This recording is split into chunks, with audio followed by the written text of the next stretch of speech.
buenos días, El Salvador. Qué placer enorme nuevamente volvernos a reencontrar en este espacio de entrevista al punto con Sergio Méndez.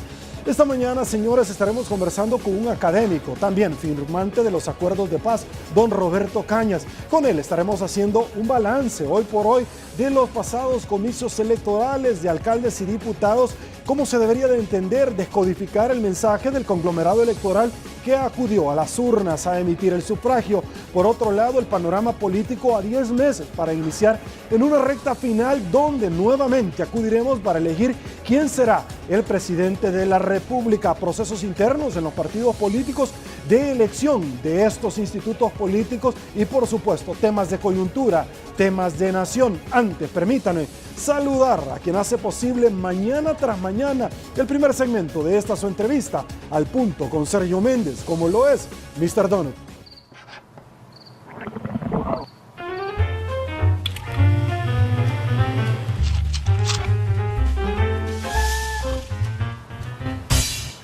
Bienvenido, Mr. Donut. ¿Qué desea ordenar? Dime un café con una dona de chocolate. ¿Algo más? Unos huevos, frijoles, un croissant sándwich y una horchata. Ya no te preocupes por encontrar qué comer. Ahora estamos abiertos a la hora que te dé hambre. Mr. Donut 24 horas, porque el hambre no duerme. Mr. Donut, la gran variedad. Y bueno, señores, seguimos en esta tribuna entrevista y con el mayor de los placeres le damos la bienvenida a don Roberto Cañas, académico, y eso quedamos firmante de los acuerdos de paz. Un placer, don Roberto, gracias. Quiero arrancar para aprovecharlo al máximo y me froto las manos para aprovechar a una persona de su talante, de su porte académicamente hablando y su experticia. Don Roberto, ¿cómo se descodifica el mensaje a los institutos políticos, a todos los institutos políticos? Cada uno debe agarrar su pedacito de las pasadas elecciones de alcalde y diputado. Bueno, hay que ubicar que estamos en una temporada electoral. Digo temporada porque es una elección tras otra, en la cual corren candidatos que ofrecen y hacen promesas. Hay muchos spots, muchos mupis, muchas entregas de lámina, pero en términos generales la población lo que ha expresado es un cansancio de la política, un cansancio de la manera en que se hacen campañas electorales, y eso lo expresa de diferentes maneras. Una manera de expresarlo es el abstencionismo. Hay un importante grupo de personas que decide quedarse en la casa. Eso no se puede dejar de mencionar, porque prescindir del derecho y el deber de votar tiene un significado profundo y es muy grande el porcentaje de personas que están en esa circunstancia. Hay otro porcentaje menor, pero si lo vemos en términos de porcentajes 3 veces más grande, que es el tema del voto nulo. Tiene una presencia fuerte, digamos, en San Salvador, en el Departamento de la Libertad, pero no se puede dejar de mencionar de que ha aumentado de una manera importante, digamos, en esos departamentos. Y finalmente, de los que fueron a votar, quizás lo más destacado es obvio que el FMLN perdió 400,000 de sus votantes. No es poca cosa. De su voto duro. Sí, o de los que votan por ellos. Y podría decir que están cercanos a, porque el voto duro podría ser que sea menor, pero está muy claro de que es una pérdida que se puede contabilizar como significativa en el caudal electoral del FMLN. Ahora, eso en términos generales, vamos uno a uno. ¿Qué sucede en el partido Arena? Porque saca 60,000 votos menos que hace 3 años cuando el padrón electoral ha crecido exponencialmente. ¿Qué sucede? Vamos uno a uno. ¿Qué sucede en el partido Arena? ¿Debe de tener un triunfalismo? ¿Son 2 diputados únicamente los que han sacado diferencia? Para nada, es decir, hay que recordar una encuesta que se dio a conocer antes de la elección en que se hacían 2 preguntas. Si hubiesen elecciones, ¿usted estaría de acuerdo que el gobierno continuara? Y más del 60% dijo que no. Pero cuando le preguntaron, ¿y usted estaría de acuerdo que Arena volviese a gobernar? También un 60% dijo que no. Ahí la encuesta se equivocó, aunque Arena estaría equivocado de cabo a rabo si su lectura de los resultados electorales del 4 de marzo es: esto está completo, la población nos ha dado un voto de premio, vamos adelante. No es cierto. Es decir, todo esto precisamente el telón de fondo tiene el abstencionismo. Si no se analiza de esa manera, no se puede entender esta realidad electoral que acabamos de vivir. Ok, ¿qué sucedió en el partido Arena entonces? Bueno, ellos tienen una No máquina. ilusiona, no conecta con la gente, como oposición ha pasado sin pena ni gloria. ¿Cómo se entiende eso? Lo que responde es la maquinaria electoral. Es decir, cuando hay candidatos débiles, cuando hay propuestas que no se ven por ningún lado, el aparato electoral, que es una maquinaria, responde y tiene la suficiente experiencia, combustible, que en estos casos es dinero, para movilizar esa maquinaria electoral. Ok, eso es en Arena. Vámonos al FMLN. ¿Qué sucede, don Roberto Cañas, usted como ex firmante de los acuerdos de paz? Una persona muy cercana a usted en ese momento es Dagoberto Gutiérrez, donde ha dicho, no señores, el FMLN abandonó cualquier postura guerrillera a ser la nueva composición de la nueva oligarquía en este país. ¿Realmente se fueron perdiendo en el camino? A ver, son casi 10 años al FMLN, a la administración del gobierno del FMLN le quedan 14 meses en el Ejecutivo. Entonces la pregunta que se hacen los votantes, 9 años después de estar en el gobierno, es si las promesas que se hicieron hace 9 años se cumplieron, sí o no. Y ese es el primer balance, y el resultado es no. Es decir, el modelo económico está intacto, los programas sociales que se han hecho cada vez se van desdibujando, no hay nuevos y simplemente la entrega de calzado, de uniformes, de útiles escolares.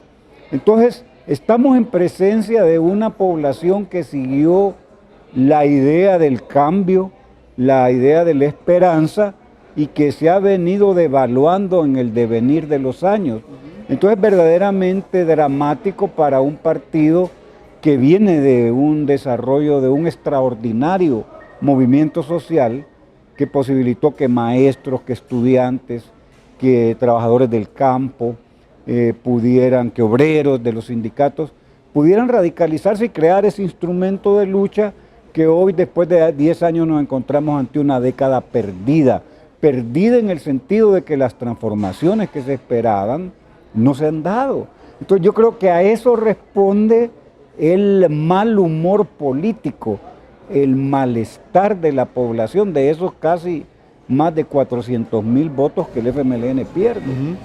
Ahora, ¿esto es un tema de hace 10 años casi de haber ostentado el Ejecutivo o es desde que el FMLN era oposición y hacía promesas y arremetía contra el Partido Arena y su bisagra natural con el PCN? Hablaba de combate a la criminalidad, a la corrupción, a la impunidad. Hablaba de desmontar no solamente un sistema económico que va ligado a un tema de la dolarización, sino que también hablaba acerca de ciertos elementos importantísimos como el respeto a la institucionalidad.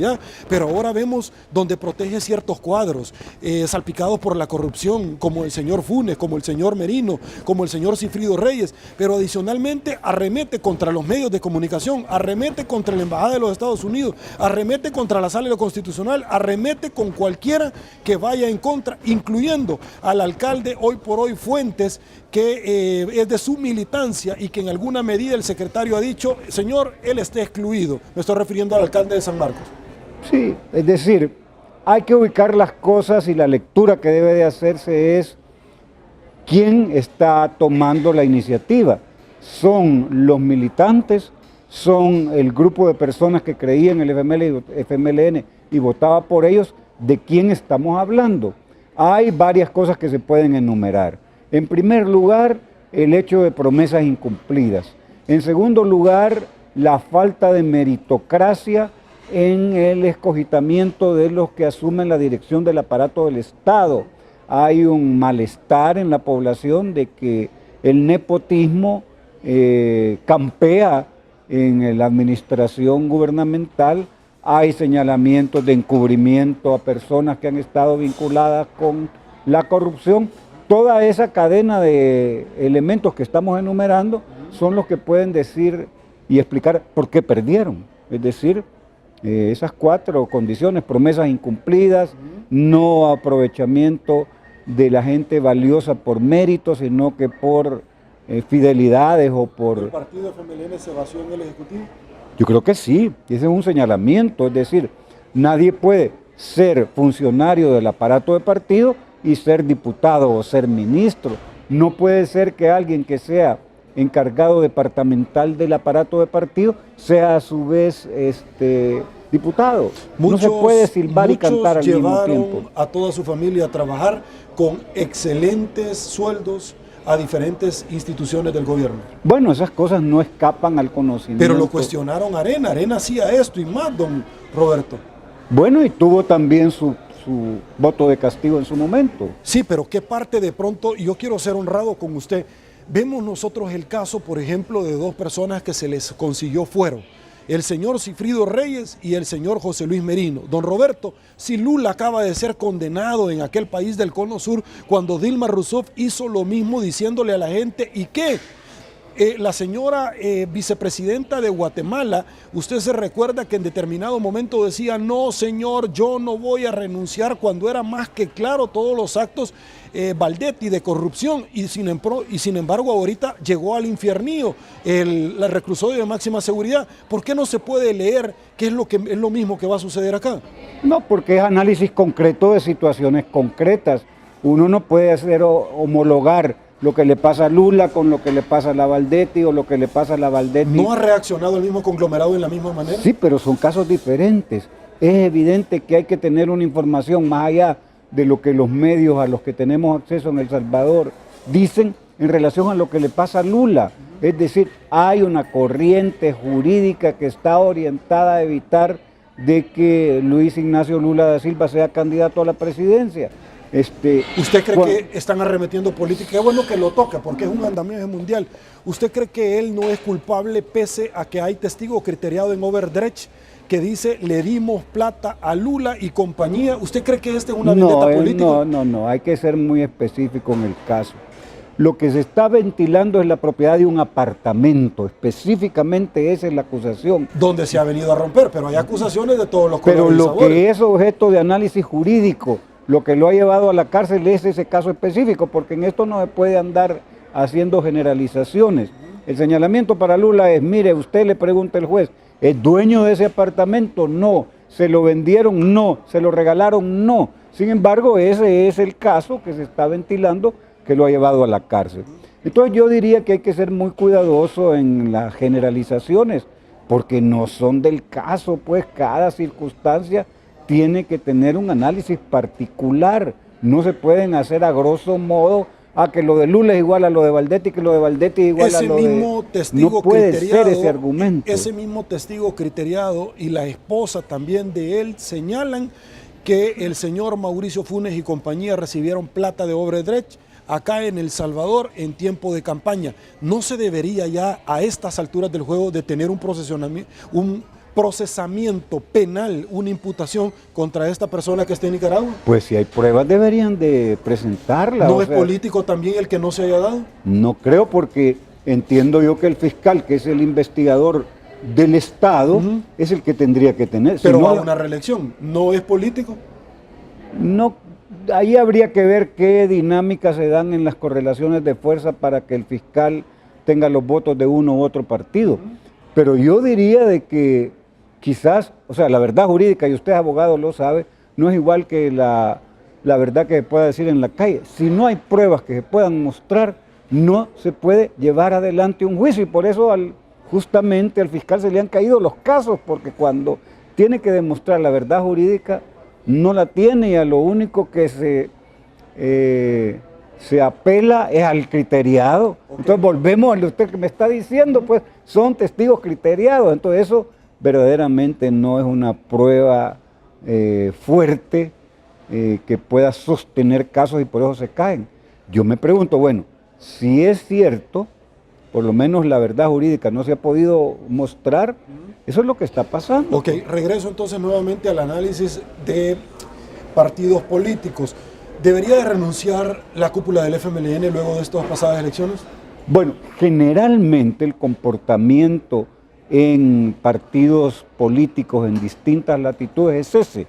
Cuando hay un resultado que no corresponde a las expectativas que se tienen antes de la elección y verdaderamente hay una debacle, en muchos partidos políticos lo que hace la cúpula es renunciar. ¿Debería renunciar la cúpula? Pues debería yo lo he planteado en varias oportunidades, que la ruta crítica que el FMLN debería de haber tomado era deponer sus cargos, convocar a la concreción de una dirección de transición que llamase a una convención nacional extraordinaria y que en esa convención nacional extraordinaria se eligiese a una nueva comisión política y se diseñara la estrategia para los próximos años.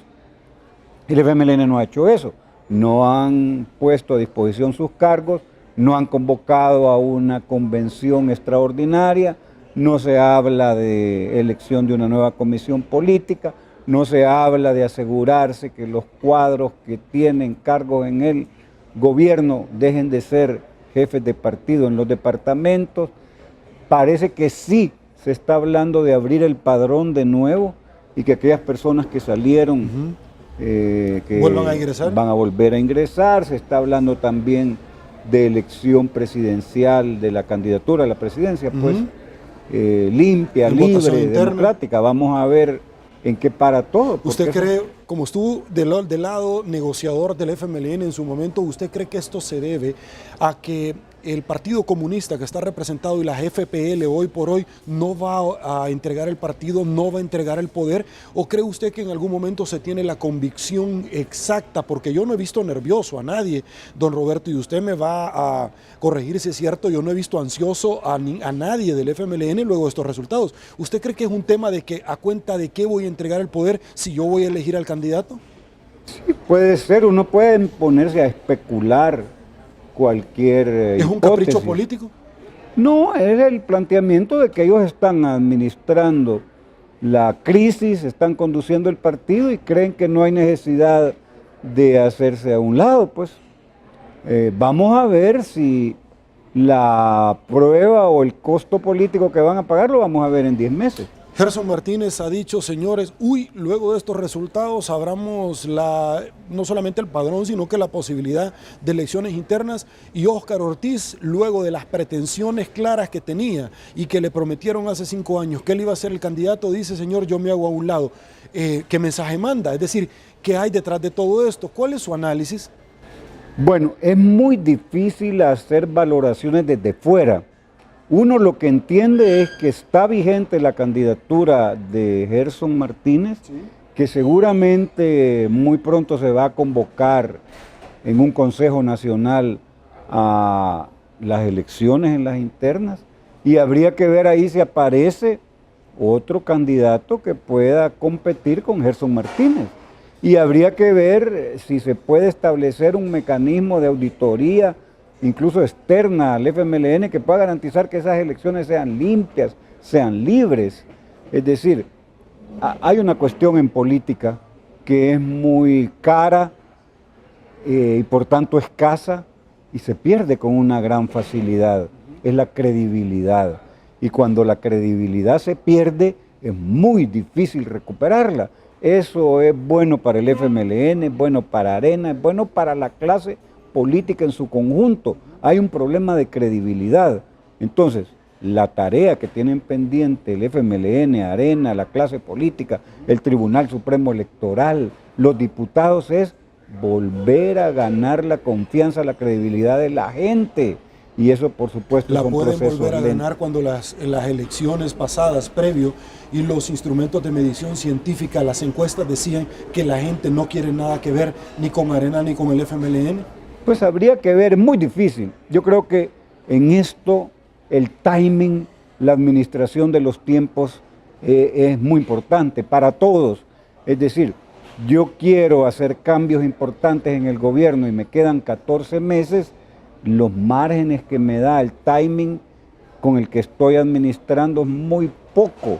Entonces yo diría que sería sensato de parte del presidente plantearse claramente las 3, 4, 5 cosas que efectivamente se pueden hacer, que impacten en la vida nacional, que ayuden a tener un mejor El Salvador y que le permitan que el presidente Sánchez Serén sea recordado. Si toda la comisión política renunciara, ¿impactaría El Salvador? No creo, porque eso es el partido. Terminemos lo del gobierno. Pero se ha vaciado en el gobierno el partido. Sí, sí. No estamos hablando de lo mismo. No, porque el timing del gobierno como administración pública El tiempo que tienen son 14 meses.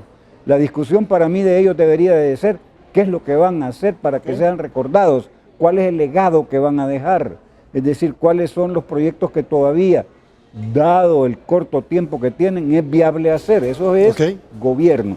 Ahora, en el FMLN partido, yo creo que tendrían que hacer un esfuerzo también cuesta arriba. Ellos ya no tienen 14 meses, ellos tienen 10, porque el 3 de febrero es la elección. ¿Qué es lo que realistamente pueden hacer que dé señales claras de que esos 400,000 votos que perdieron los puedan recuperar? Aguántame un ratito, don Roberto, amigos televidentes, voy a una pausa. Esto se llama El Punto con Sergio Méndez. Volvemos.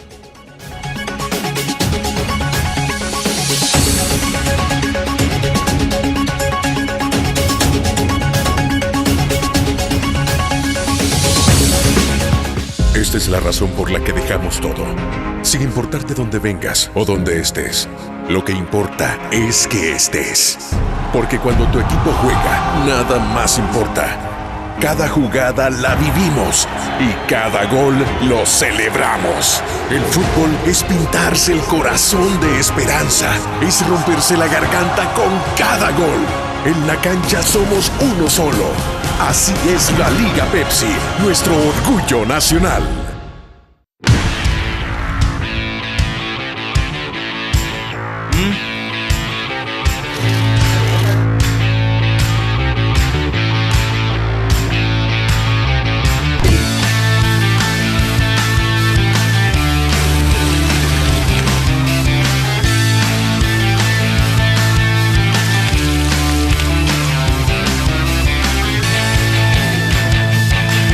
Mr. Donut, la gran variedad.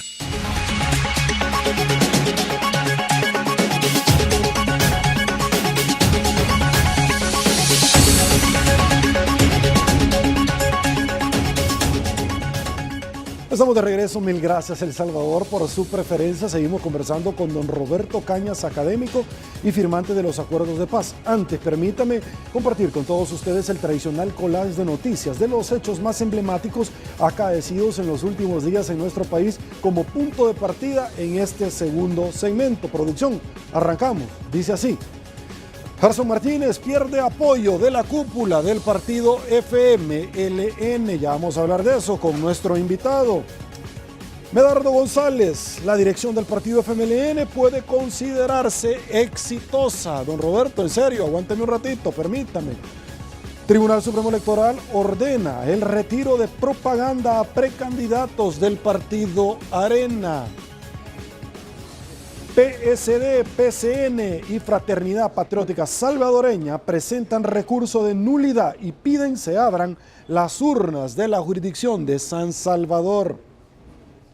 Will Salgado, tenemos pruebas hasta para meter a la cárcel a los magistrados del Tribunal Supremo Electoral. ¡Uy! PCN, PSD y Fraternidad Patriótica Salvadoreña van a demandar al Tribunal Supremo Electoral. Señores, ya lo están adelantando.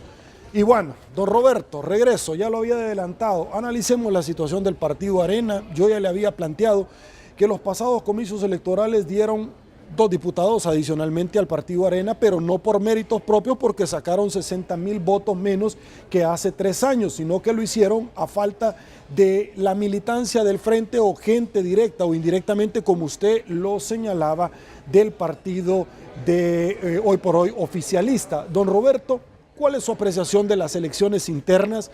Choques de trenes, unos hablan de colisiones, así, de intereses, de fracturas que podría dar este proceso interno del partido Arena y mucho más cuando ya han empezado las denuncias donde los dados pueden estar cargados. Esta suerte la corrió el expresidente Saca cuando nombró a su candidato pese a que habían otros y al final el partido Arena se terminó desmoronando. ¿Su opinión? Bueno, en primer lugar estamos en presencia de una descarada, muy como fresca, campaña electoral adelantada que lleva casi un año. ¿Está bien que lo sancione el Tribunal Supremo Electoral entonces? Es que debería de ser mucho más que eso. Debería de establecerse a futuro, porque esto ya es una realidad que ya pasó. Todavía van a continuar haciendo campaña adelantada, pero deberían al menos hacerse varias cosas. Uno, reglar las campañas adelantadas. ¿Qué quiere decir eso? Sí pueden darse las campañas adelantadas, hay que establecer el tiempo, el dinero que se va a gastar, de dónde va a salir ese dinero y cómo se va a dar cuenta de qué fue el uso del dinero. ¿Quiénes harían eso, don Roberto? Los diputados cuando reformando ellos la son ley. los que hacen la campaña, los troll center, campaña adelantada, ellos andan desprestigiando. ¿Cómo lo van a hacer, don Pues Roberto? deberían de hacerlo los diputados y debería de haber una movilización social importante, primero de denuncia y después de lucha, de movilización en la calle para exigir, miren, ¿saben qué? Es inaceptable que un partido de la manera más cruel y descarada, muy frescos, hagan campaña un año antes de la elección adelantada, pidiendo abiertamente que se les considere presidentes y haciendo gala de todo tipo de recursos mediáticos para conseguir el apoyo de los votantes. Eso la lección aprendida debería de ser. Pero eso no fue una deuda también del FMLN que termine esta legislatura. Tuvo los votos para hacerlo. Sin embargo, le permitió al señor Funes, desde la presidencia, pasar día y noche arremetiendo en campañas adelantadas, ocupando su puesto en el programa Conversando con el Presidente. Pero ves que lo que sucede es que si se suicida Sergio Méndez, entonces yo me voy a suicidar. Pero criticaron eso de Arena, don Roberto. Por eso, pero nosotros tiempo. estamos hablando desde una perspectiva analítica. No es aceptable el criterio argumental de que como los otros lo hicieron, entonces lo hacemos nosotros y está bien. Ese argumento no es válido, es como lo que más se utiliza en las redes sociales. Y te dicen, es que como lo hizo Arena antes, entonces lo puede hacer el Frente hoy. No puede ser eso, porque entonces si se suicidó tu amigo antes, entonces hay que suicidarse. Hay que tirarnos al hoyo, hoy. al barranco, todo el mundo, claro, estoy de acuerdo con usted. Disparatada. ¿Qué está sucediendo en Arena, don Roberto? Bueno, en Arena hay un club de millonarios empresarios, que está pugnando por la presidencia. Obviamente el interés de ellos no es el servicio, el interés de ellos es de llegar a la primera magistratura del país a poner en función el aparato del Estado de sus intereses. Es decir, uno nota claramente que son empresarios que tienen intereses locales, porque los empresarios que han transnacionalizado sus capitales pues tienen un interés, pero es cada vez menor. Pero los que están corriendo como candidatos tienen intereses locales y entienden que llegar a administrar el aparato del Estado es un recurso que les va a facilitar a ellos, a sus familiares, a sus socios, posibilidades de mejorar el clima de negocio. Entonces, ¿El clima de negocios para quién? ¿Para el país o para ellos? Para ellos, si es que el interés, es evidente que uno puede vender la idea de un interés superior, pero al final lo que está atrás es la defensa de un interés particular como empresa, como familia, como negocio. Pero vamos más, yo creo que la gran debilidad de Arena, y que se puede también dar a los otros partidos, es que no hay ofertas electorales que sean fundamentadas. ¿Qué quiero decir con eso? Por ejemplo, hacen eso que llaman debates. Eso puede ser entrevista, sin hablar de la soga en casa del ahorcado. Se han hecho cosas que se llaman debates, pero son entrevistas. Hay un periodista que le pregunta a uno, le pregunta al otro, le pregunta al otro, no hay réplica, no hay posibilidades de que el público haga preguntas. Eso no es debate. O se llaman conversatorios, o se llaman entrevistas colectivas, o se llaman foros. Eso no es, en el sentido estricto, debate. Debate es confrontación de dos posiciones diferentes en las cuales cada una de las partes argumenta por qué su posición es correcta. ¿Por qué cree usted que el CODENA no permite el debate? No, porque puede ser que los fracture y los divida.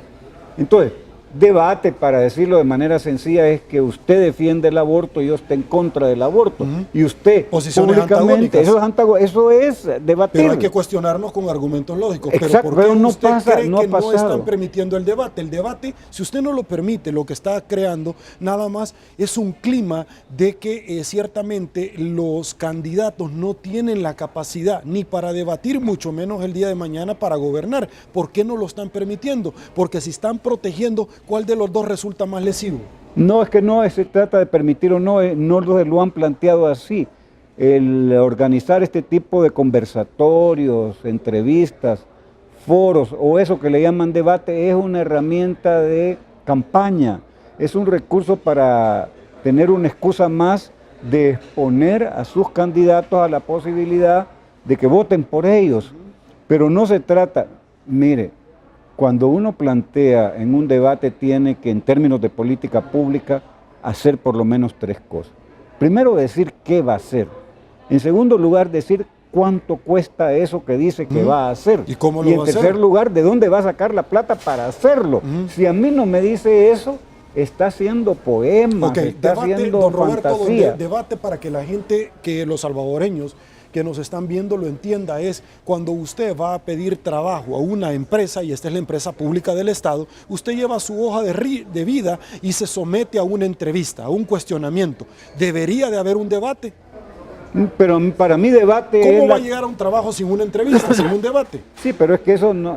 O sea, debate es la contraposición de ideas antagónicas, en las cuales personas que tienen maneras totalmente diferentes de entender una realidad, con argumentos defienden por qué es correcto lo que ellos sostienen y tienen derecho a réplica y hay posibilidades de repreguntas. Pero aquí es entrevista en la que le hace la pregunta a uno y después contesta el Ahora, otro. me voy, ya hablamos de arena, vámonos a tema de país. Don Roberto, para nadie se escapa que ese debate o toma de café o entrevista que en su momento hicieran, donde el presidente Salvador Sánchez Serén resultó electo, tampoco lo fue. Donde estuvo Tony Saca, y eso no fue tampoco. Entonces, ¿cómo se le podría cuestionar de eso al Partido Arena cuando en tema de país tampoco lo hicieron, don Roberto? Sí, es que volvemos a la misma lógica de que como no lo Y hicieron tenemos a un en el presidente pasado, que llega a ser presidente entonces tampoco sin lo haber van a debatido. hacer. Sí, no lo ha hecho ni en el... O sea, hay que decirlo muy claramente y curarse en salud Sí. de eso. Lo que es bueno para el pato es bueno para la pata, y el hecho de que antes no lo hayan hecho no significa que justifique que ahora no lo hagan. Hay que hacerlo como debe de ser, y cuando hablemos de debate hay que hacer lo que se entiende cuando uno habla de debate. Estamos hablando de debate cuando se contraponen ideas antagónicas y se defienden con argumentos y hay derecho a réplica y hay preguntas y repreguntas del periodista, moderador y del público. Eso no ha existido ni en el pasado ni ahora, y el hecho que no existió en el pasado no justifica que ahora tampoco exista. No existió en los dos, es condenable para ambos momentos. Así. Bueno, y cuando su servidor lo ha querido hacer y que de pronto a unos no les gusta o no llegan, cuénteme cómo se come pues eso. deben de pagar el costo político de no llegar. Perfecto. Eso tiene costo. Es que uno no Y puede yo lo decir- expongo. Claro, y hay que decir, mire, usted no se quiso exponer a la examen público. Es decir, hay formatos, pues uno entiende. Pero ya viene eso- la censura política para el entrevistador Ah, bueno, tienen que pagar el costo, desgraciadamente aquí por así hacer es. bien las cosas. Así es aquí, eso no debería de ser, pues. Y ojalá que cambie esa Ok, realidad. lo pues. vamos a cambiar. Aguánteme un ratito, voy a pausa. Esto se llama El Punto con Sergio Méndez. Volvemos.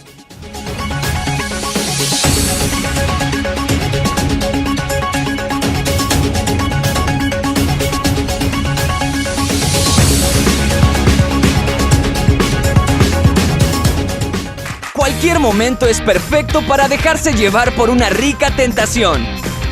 Nieves, Puede venir en muchísimos sabores, banana hawaiana, tan natural como la fruta. banana split, Increíbles mezclas. cake helado, cappuccino, Hay una gran variedad de especialidades. sundaes. Puedes escoger la que más te guste y disfruta una tentación bien helada. Boston Premium Ice Cream.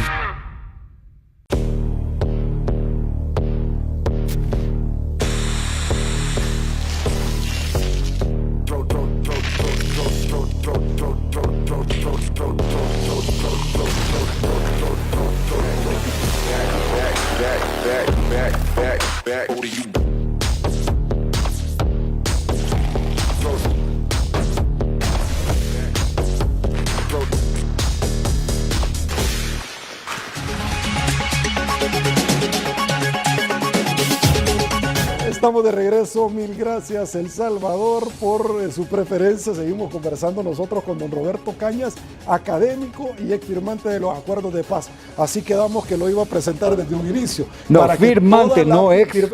Firmante de los Porque acuerdos ex, de paz, como que correcto, sí. ¿es cierto? Antes firmó y bueno, hoy ya todos no. están hablando de otros acuerdos de paz, ¿verdad? Por ahí. Don Roberto, quiero hablar de una tercera posibilidad ya de cara a los comicios electorales, y es que hasta el mes de agosto se podría ya presentar quién es el candidato por coalición o directamente cada uno de los partidos políticos, pero el proceso interno, según las reglas del juego de la legislación vigente aplicable a la materia, se establece que debe de haber empezado desde el 3 de abril. Don Roberto, hablemos de otro actor que podría entrar en este juego si es que no lo terminan deshabilitando o procesando en determinado momento. Nayib Bukele, ¿cuál es su opinión? Porque se barajea la posibilidad de una coalición con el FMLN, pero hoy por hoy Medardo González dice, señores, no tenemos nada que ver con el señor Nayib Bukele. ¿Cuál es su opinión? Hay dos caballos, dos marcas en este país, y es Arena y el FMLN, por el voto duro, por el trabajo territorial, etcétera, etcétera. Entraría como un fenómeno mundial que se ha replicado en varios países. ¿El Salvador está preparado para eso? O sea, otra vez, el análisis es análisis concreto de situaciones concretas. Perfecto, hagámoslo concreto, no es lo entonces. mismo Macron en Francia o la experiencia en Austria. Cada realidad tiene su propia especificidad. Perfecto, analicémoslo acá. No puede usted meter en un círculo una cosa que es cuadrada. Analicemos la política real, vale. Análisis concreto de situaciones concretas. Vamos al punto. ¿Quién es Bukele? Bukele es alguien que sale de la nada, que de repente, muy cercano a donde estamos en el estudio de este programa, deviene en candidato. Es decir, nadie lo conocía y de repente es el candidato del FMLN para el Nuevo hijo de un Cocatlán, empresario, don Armando Bukele. que es muy respetable, brillante, exitoso, muy capaz. Pero hasta ahí nomás. Pero una cosa es o sea, esa brillantez y esa capacidad. Sí, una cosa es el papá y otra cosa es no el se hijo. hereda. O Perfecto. sea, definitivamente tiene ese problema. Entonces, ¿usted cree que no le heredó entonces? No, porque la inteligencia y el conocimiento y la experiencia no se transmiten por consanguinidad. Lo infiere por el proceder de él. No es por ósmosis. Sí, pero lo infiere por el proceder de él, no la sacó. Por sus hechos los conoceréis. Sí. Veamos. Entonces, hagamos la relación de los hechos. Aparece este sujeto de la nada y gana un municipio muy pequeño que se llama Nuevo Cocatlán. Listo. Hay elementos y los decires son de que ahí dejó una deuda importante. Que quebró la alcaldía, dice. Eso es lo que se plantea como información. Pero termina su periodo en Nuevo Cuscatlán y empieza otra candidatura ya más importante al municipio más significativo del país. Y lo gana, pero lo gana encaramado en una maquinaria electoral que usted bien acaba de plantear, que le da sostén. Es que no es lo mismo este caballero, él solo, que con esa maquinaria electoral apoyándolo, llamada FMLN, pues. Es que no se trata solamente de poder mover votantes al día de la elección, se trata de defender el voto. En el FMLN eso se llama EPEL, Ejército Político Electoral. Un ejército es un contingente de personas disciplinadas que llegan a las 3 de la mañana, que defienden en la mesa uno por uno el voto y hacen que por 6 votos gane Iresi en Zacatecoluca, que hacen posible que gane Pereira. Eso no se gana porque hay Nayilivers que están frente a una computadora escribiendo en Facebook. Esa gente va a pasar dormida el día de la votación hasta las 11 de la mañana.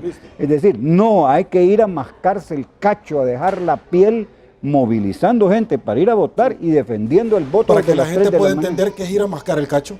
Es ir a defender el voto desde las 3 de la mañana. Me encanta, porque la gente va a preguntar. Sí, mascarse el cacho significa estar dispuesto a dejar todo, a hacer el costo de oportunidad, el sacrificio de dejar de hacer otras cosas para estar desde las 3 de la mañana del domingo, que es la votación, amanecer ahí y estarse el tiempo que sea necesario estar hasta que se defina la votación. Ok, luego es ya alcalde y ahora se le está criticando que dejó quebrada la alcaldía de San Salvador. Bueno, se habla de 200 millones, se habla 800 millones de dólares según en el collage de noticias que le presentábamos anteriormente, que quieren hasta procesarlo.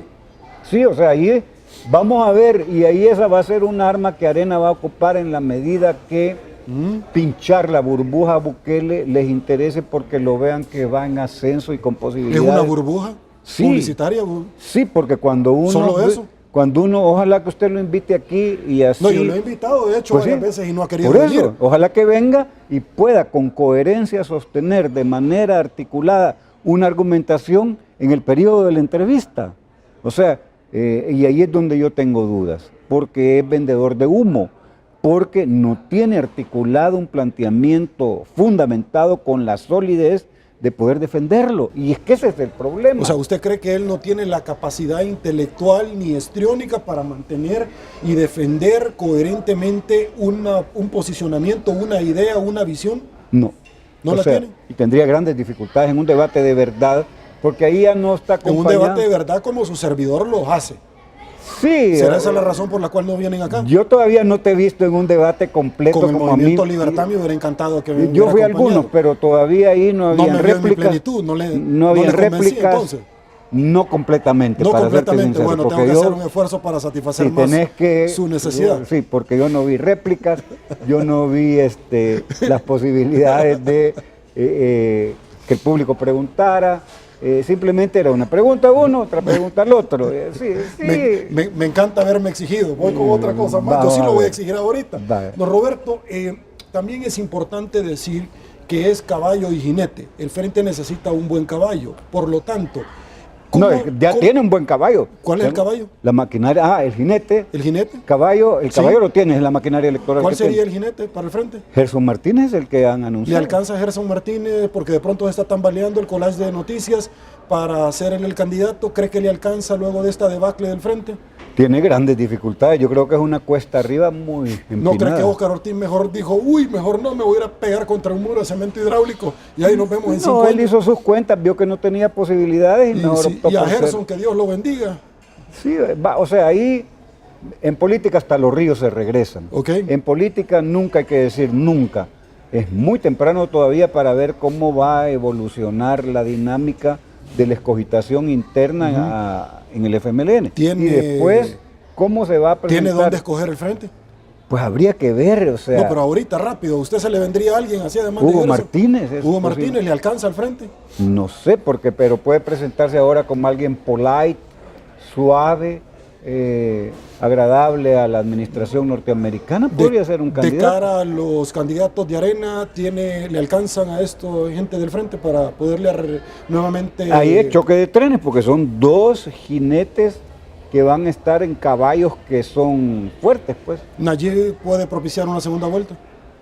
Bueno, primero vamos a ver si es candidato de algo, Ok. porque él ahorita ni es candidato ni tiene partido. Ujú. Lo que tiene es como una burbuja, pues. O sea, el 1 de mayo Bukele es un ciudadano. Además, no es santo de mi devoción Ernesto Mason, pero aplaudo que Neto Mason le quite el colorcito celeste a toda esa plancha de color celeste de San Salvador y que cambie el escudo como debe de Listo, ser. debo de hacerle Fue una pregunta. antojadizo. Debo de hacerle una pregunta. Ernesto Mason le gana a Jacqueline Rivera. ¿No cree que esa aplastante derrota de Ernesto Mason se debió a que le pasan a Jacqueline Rivera la factura de haber expulsado a Bukele? No, o sea, ¿Por qué no ganó Jacqueline? Jacqueline pagó las facturas que no eran de ella. Y una de ellas no fue la expulsión del señor Pues, Bukele. y además los desgastes y los costos que tenía el partido. Yo creo que ciertamente ella pagó cuentas que no había consumido ella. Es como ir a un restaurante y le dan una factura y eso no lo había ¿Y consumido. quién lo Lo consumió? Mi productor y yo la tengo Sí, que yo pagar. la tengo que pagar, Sí. imagínense qué cachada es. Qué belleza, Qué hay que belleza. coger a sus amistades. Así Aguante es. mi ratito, voy a otra pausa. Al punto con Sergio Méndez, volvemos.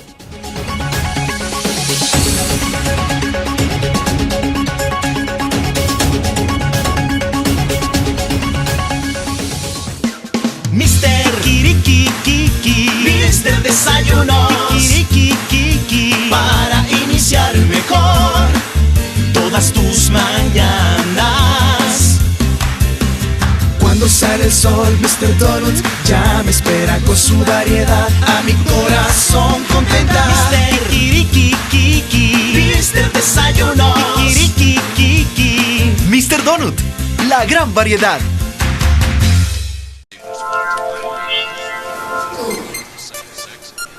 Presidente de la República ordena a los diputados que se... Estás en el centro capitalino Causánica. Sospechas de corrupción implican a alto funcionario de San Salvador. Llegó el periódico digital que no se calla.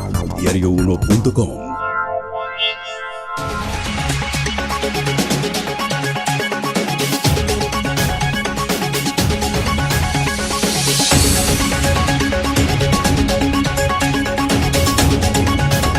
Estamos de regreso, mil gracias El Salvador por su preferencia. Esto es Al Punto con Sergio Méndez. Aquí vamos de nuevo, don Roberto.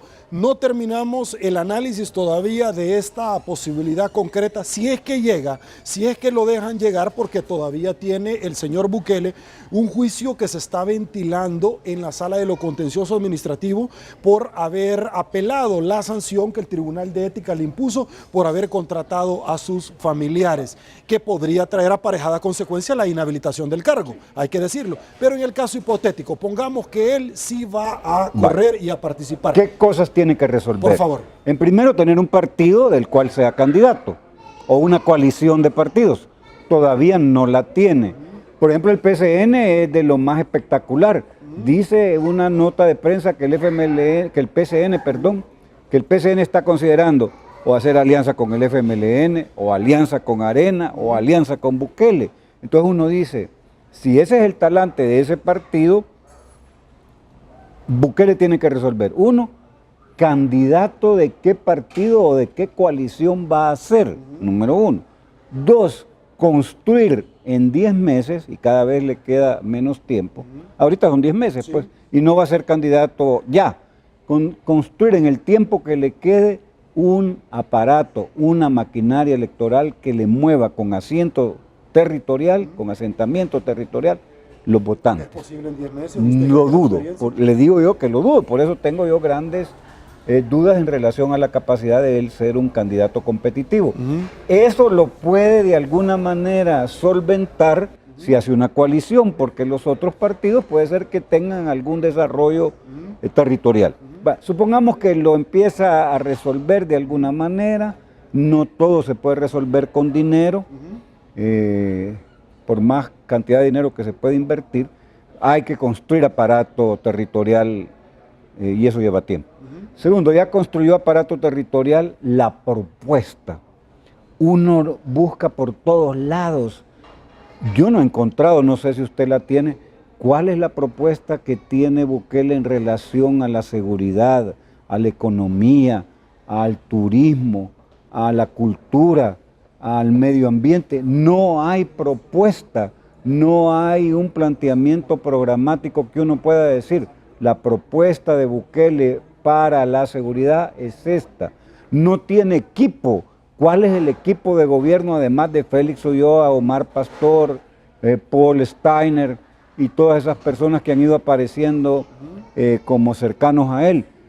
Generalmente cuando uno entiende que hay una candidatura, uno muestra su equipo de trabajo, que le da confianza. ¿Quién es la candidata o candidato a la vicepresidencia? Todavía no aparece. Sí. Entonces, pero de ningún partido, todavía sería como muy temprano, ¿no? Pero hay que tenerlo, pues, porque eso es como las condiciones. No se va a dar en base a las alianzas. Yo quiero ir a otro tema. ¿Cuál sería la diferencia puntual entre si el señor Bukele, en el caso hipotético, desea irse por una coalición? ¿Cuál sería la diferencia entre lo que pasó a Tony Saca, que se retira de la presidencia con un grado de aceptación mayor que el señor Bukele se sostuvo en el ámbito político porque tenía programas radiales, si usted recordará, pero adicionalmente se va por un movimiento de la vida civil, se encarna en un partido político, se unen 3 partidos y se fue a dar contra un muro de cemento hidráulico? ¿Cuál sería la diferencia entre él y Nayib Bukele? ¿No tendría el mismo futuro? Es muy probable que tenga el mismo futuro. O sea, uno se da cuenta de que las posibilidades de Bukele es quitar votos. Para eso sí puede ser muy bueno. Le puede quitar votos al frente, le puede quitar votos a Arena. Pero convertir eso en una posibilidad de ganar una elección está en chino. Ok, y si no gana, ¿no cree usted que también podría terminar la suerte de él en Mariona? Habría que ver, ahí hay una verdad jurídica que escapa a las posibilidades que podamos tener en este momento en el programa. Esa es una cuestión ya de la Fiscalía, de tener las pruebas y poder fundamentar esos casos. Eso habría que esperar, a ver qué pasa. En este momento de lo que estamos hablando es que cuando uno hace sus cuentas de maquinaria electoral, maquinaria para la defensa del voto, programa de gobierno, gabinete posible que pueda presentar de personas solventes, capaces, con competencias, encuentra que no hay nada. Lo único que hay es un sujeto que reúne cierto como simpatía de personas que, molestos por uno u otro partido, piensan que él es una opción viable para ser apoyado para una candidatura. Pero la verdadera realidad de las cosas, que cuando uno trata de escarbar un poco no encuentra nada. Esa es la verdadera realidad de este caballero. Entonces, vamos a esperar a ver qué pasa en el transcurso de los próximos 10 meses, y aquí el tiempo es implacable. No hay milagros en política, aquí no estamos en Francia ni en Austria, porque alguien te dice, no, es que ha cambiado, Roberto, tú tienes que entender que la realidad ahora es distinta, que hay 10 millones de celulares y que entonces la gente va a posibilitar que en el momento de la votación cambie. Sí. Hay que hacer teoría. Ahora, las redes sociales no se traducen en votos. Para nada, los likes. Hay que ser honrados también en ese tema. Tal vez en Estados Unidos o en países que el número de personas que tienen acceso a Internet también tienen una praxis política importante, pueda tener sentido. Así que estamos en presencia de una realidad muy complicada, hay que hacer teoría de los escenarios. Por supuesto, en política los ríos se regresan, nunca hay que decir nunca. Hagamos teoría de los escenarios. Una es que gane Arena en primera vuelta. Es bastante difícil, pero uno no puede descartarlo porque estamos viendo escenarios. Eso significaría que es tan poco capaz el FMLN y Bukele de presentar una alternativa que al menos haga que se lleve a una segunda vuelta. Primer escenario. Remoto, pero hay que considerarlo, que gane Arena en primera vuelta. Segundo escenario, es el que vayan a segunda vuelta el FMLN y Arena. Entonces la pregunta para Bukele va a ser, caballero, ¿usted va a apoyar al FMLN para que no gane Arena? Segundo escenario. Y el tercer escenario es que sea Bukele el que gane y que el frente diga, entre Bukele y Arena, vamos a apoyar a Bukele para evitar que Arena llegue. Ok. El FMLN estaría de cara a un escenario electoral del próximo año que, de perder, podría haberse expuesto a persecuciones, como usted lo decía, jurídicas, penales o en determinado momento políticas contra miembros de su partido político. ¿El frente correría ese riesgo? Yo voy a citar el milagro, no el santo, de un político experimentado de un partido salvadoreño que me dijo, mira, en política el presidente puede estar ahí, pero el partido nombra a los ministros. ¿Qué quiere decir eso? Que podría llegar Bukele a la presidencia y en la división de los gabinetes de seguridad, de economía, distintos gabinetes que hay que se conforman al organizar el gobierno, queden los mismos atendiendo lo mismo. Entonces para ellos va a ser muy fácil decir, miren, ¿saben qué? No hay problema que quede Bukele, pero en el reparto del gabinete de seguridad, eso lo asumimos nosotros. En el gabinete de economía, pues también queremos participación. Y entonces, por eso digo yo que el hecho de que no se puede hablar únicamente de la presidencia. Perfecto. Vamos a este gobierno, y es que se esperaban cambios más profundos. Por supuesto. Donde solamente han habido personas que estaban vinculadas al movimiento de Mauricio Funes que han ahuecado, o personas como en determinado momento que no representan una cuota de las FPL ni el partido que está en el gobierno de un movimiento de esa naturaleza como Eugenio Chicas. Pero más allá de eso no hemos tenido nosotros un cambio significativo luego de los comicios electorales. ¿Por qué el frente está tan tranquilo? No lo vemos ansioso ni preocupado, ni tampoco ha tenido un cambio significativo. Pueden existir varias razones, pero hay una cosa que es fundamental, que es inédita en política. Generalmente las administraciones hacen cambios de ministros al terminar un año calendario o al terminar un periodo de gobierno. Entonces es como de cajón que el presidente de la República tenga a su disposición las renuncias de sus equipos de gobierno. Pero aquí ha sucedido una cosa extraña. Es como resultado de una elección que el gobierno hace cambio, y además lo hace cambio ya en su ocaso, en el otoño del gobierno. Resulta que hoy sí hay cambios en la constitución del gabinete de gobierno, no porque hay un cambio de timón en la administración, porque el gobierno debería estar por encima de los problemas electorales, porque el gobierno es para administrar el aparato del Estado y responde a otras dinámicas. Por eso, repito, el presidente de la República debería de estar empeñado no en ver cómo mejora el desempeño del gobierno para ganar la próxima elección, sino cómo mejora el desempeño del gobierno para dejar El Salvador mejor y para dejar un legado para que se pueda decir: Salvador Sánchez Serén va a ser recordado por esto. Don Roberto, en las pasadas elecciones presidenciales el FMLN llega nuevamente en su segunda versión arañando la presidencia luego de una segunda vuelta con el partido Arena, pese a la significante ayuda del presidente Funes y de la división de la derecha del señor Saca. Pero ahora el presidente Sánchez Serén pasa a la historia como el peor presidente de los siglos, luego de existir encuestas con 4 de nota.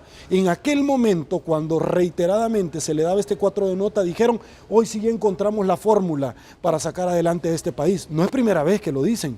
¿Tiene cartel de liquidado del frente? Habría que ver, como repito, nadie puede decir la última palabra en política, porque las dinámicas político-electorales son muy cambiantes. Entonces, lo que se pueda afirmar ahora nadie lo puede sostener dentro de 10 meses. Cualquier cosa puede pasar. Cualquier cosa. Lo único cierto es lo que ya pasó. Exactamente. Perfecto. Así se dice en política. Con eso me quedo, don Roberto. Un gusto. Llego al final de la entrevista Al Punto con Sergio Méndez. No me resta más que agradecerles a todos ustedes y a usted, caballero. Un placer académico y firmante de los acuerdos de paz. Y ojalá salimos que los bien, debates de Sergio tengan más controversia, hayan repreguntas y podamos darnos ese gusto. Y que termine Roberto Caño satisfecho, eso es importante. Como debe de ser. Como debe de ser. Señores, soy Sergio Méndez. Si les gustó la entrevista, comente la mañana. Será hasta mañana. Y una vez más, que el Señor nos bendiga a todos.